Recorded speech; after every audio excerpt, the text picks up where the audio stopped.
இப்போ கொரோனா நமக்கெல்லாம் வந்துட்டு போயிருக்கான். உண்மையிலேங்க கொரோனா காலத்துலேருந்து இப்போ ரொம்ப சிரமங்க. பொண்ணு வாக்க வரம்பெல்லாம் காப்பி தானே கொடுப்பாங்க. இப்போல்லாம் கபசுவ குடிநீர் தான் தராங்களாம் பொண்ணுக்கு.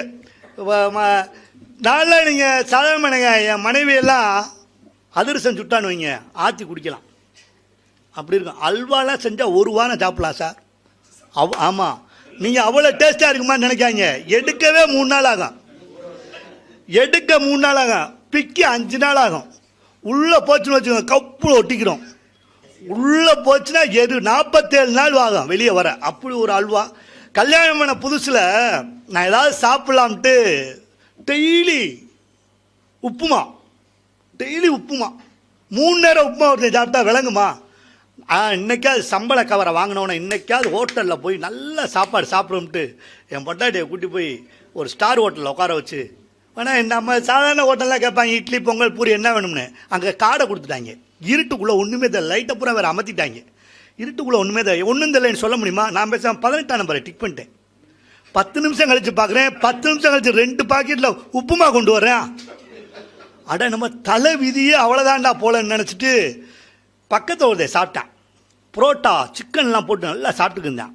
அவன் என்ன சொல்கிறான்னு பார்ப்போம், அதவே நம்மளும் சொல்லிடுவோம்ட்டு வெயிட் பண்ணிக்கிட்டே இருந்தேன். சாப்பிட்டு முடிச்சுட்டு ரிப்பீட் அப்படின்னா நான் நினச்சேன் ரிப்பீட்டுன்னா இதை கொண்டு வராங்களாக்குன்னு நினைக்கிறேன். நான் ரிப்பீட் அப்படின்னா 10 நிமிஷம் கழிச்சு அதே உப்புமா. என் வாழ்க்கையே உப்புமா வாழ்க்கையாக தான் இருக்குது. அப்புறம் கடைசியில் என்ன பண்ணேன், வேறு வழி இல்லைன்ட்டு கேசரி செய்வது எப்படி அப்படின்ட்டு என் மொண்டாட்ட கொண்டு போய் அந்த புக்கை கொடுத்து கேசரி இன்னைக்கு செய் அப்படின்னேன். அதை பார்த்துட்டு என் மொண்டாட்டி ஒரு அரை மணி நேரம் ஆச்சு. அரை மணி நேரம் கழிச்சு பார்க்குறேன், கேசரி 1 தரம், கேசரி 2 தரம், கேசரி 3 தரம்னா. என்னடி சொல்கிறேன் அப்படின்னா, இதுதான் போட்டிருக்கு. 7 போட்டு இறக்கவும் போட்டிருக்காங்க. நான் 7 போட்டுக்கிட்டு இருக்கேன் க்ளீன்.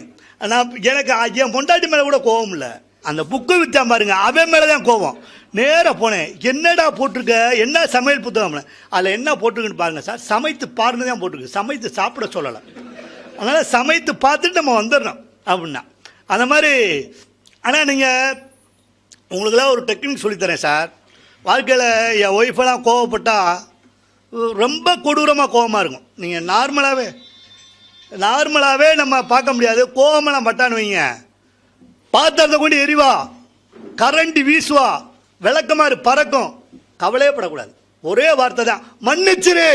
பேசாமல் போயிட்டே இருப்பான். இதுக்காக சிரிங்க, என்ன ஒரு மாதிரி முறைச்சி பார்க்குறீங்களே. நானா சார் இந்த லைன்ஸ் கிளப்பு கல்யாண வீட்டிலாம் பேச கொஞ்சம் சிரமம் தான். ஆமாம் இப்போ என் அனுபவத்தானே சொல்ல முடியும். வேறு யாரும் அனுபவத்தை சொன்னால் அடிக்க வந்துடுவீங்களே. ஒரு கல்யாண வீட்டிலாம் பேச கூப்பிட்டாங்க சார் போன வாரம். நான் விளையாட்டு சொல்ல, என் ஃபேஸ்புக்கை பார்த்தா நான் கல்யாண வீட்டில் பேச முடியாது தெரியும். கல்யாண வீட்டில் பேச போகிறேன், என்னை பொக்கே கொடுத்து ஓரமாக ஆக்கிட்டாங்க. நானும் மைக் வச்சு பேசிகிட்டு தான் இருக்கேன். ஒரு பாட்டி வேகமாக வந்து சொல்லிச்சு, தம்பி அந்த கிச்சனில் யாருமே இல்லை, அங்கே போய் நின்று பேசுங்கன்னு. நான் அங்கே நின்று பேசுறதுக்காக நான் வந்திருக்கேன். அதே மாதிரி இந்த லைட்ஸ் தயவுசெய்து சார் நல்லாவே சிரிக்கலாம், கேட்கனே சிரிக்கலாம். சில பேர் அந்த ஒரு கிரிப்பாகவே இருப்பாங்க. எப்படி சிரிச்சிடக்கூடாது, எவ்வளோ பந்தயம் கட்டுங்க, பல்லு வெளியே தெரிஞ்சுன்னா அவ்வளோதான். இதெல்லாம் ஒரு டெக்னிக் தான். இப்போ நானே இருக்கேன், ரொம்ப சிரமம் தான்.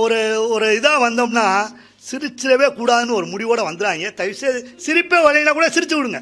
பாவம் யார் பெற்ற பிள்ளையோ இப்படி மேலே நின்று பேசுது, அது பேசாமல் 1 மணி நேரம் உளறுகிறீங்க, என்னத்தை சிரிச்சு விடுங்க. 4 கையை கூட தட்டலாம். அப்பப்போ நீங்கள் கையை தட்டிங்கன்னா இதே திருப்பி சீராகும்.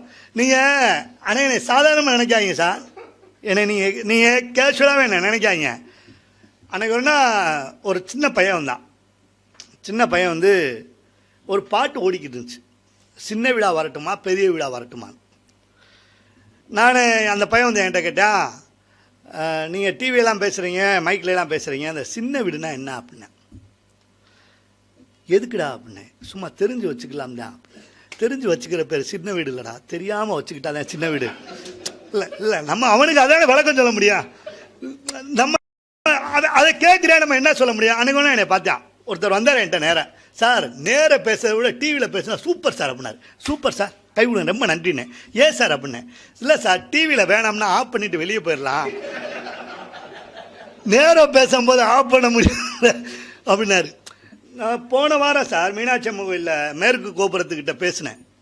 5 லட்சம் பேர் இருப்பாங்க. அப்படி ஒரு பேச்சு. அவர் 5 லட்சம் பேர் மதுரையிலே இல்லைடா. இல்லை சார், மதுரையில் எப்படியும் ஒரு 20 லட்சம் பேர் இருப்பாங்க, அவுட்டெல்லாம் சேர்த்து 5 லட்சம் பேர். பாரதியாரை பற்றி பேசுகிறேன், பாரதிதாசனை பற்றி பேசுகிறேன், இங்கே பேச மாட்டேன், பயப்படாங்க. திருவள்ளுவரை பற்றி பேசுகிறேன். ஒருத்தன் வேகமாக வந்தான், கை கொடுத்தான். சார் சாகலாம்னு நினச்சேன் சார், உங்கள் பேச்சை கேட்டு முடிவை மாற்றிட்டேன்னா கைதட்டுங்க சார், என் உயிரை காப்பாற்றிருக்கேன் பேச்சு, கைதட்டுங்க சார்.